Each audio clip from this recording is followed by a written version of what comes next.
ఒక టైం పెట్టుకో.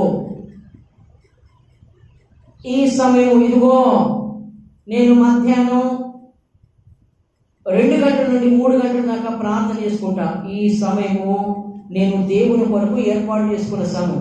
ఈ సమయంలో నా ప్రార్థన చేసుకుంటున్నటువంటి ఈ స్థలంలోకి మీరు ఎవరు ఉండకూడదు, ఎవరు రాకూడదు. ఒకవేళ వస్తే నాతో పాటుగా మీరు కూడా ఏకి ప్రార్థన చేయాల్సిందే. వస్తే నాతో పాటుగా మీరు కూడా మోకాలు వంచాల్సిందే. నాతో పాటుగా మీరు ఉపవాసం ఉండాల్సిందే. నాతో పాటుగా మీరు ప్రార్థన చేసే అనుభవానికి రావాల్సిందే అని ఎవరైనా సరే మనం అంటున్నావా? ఆంక్షలు పెడుతున్నావా?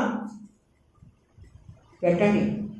మీకు ఆ అలవాటు ఉంటే, ఆ ప్రార్థన అలవాటు ఉంటే, నేను ఈ టైంకి ప్రార్థన చేసుకుంటా, ఈ టైంకి మీరందరూ నాతో పాటుగా వచ్చి ప్రార్థనలో కూర్చోండి. లేదంటారా నా ప్రార్థనకు మాత్రం మీరు అంతరాయం కలిగించకూడదు. ఆ టైంలో మీకు అవసరమైతే నాతో పాటు కూర్చోండి. లేదంటారా బయట ఉండండి.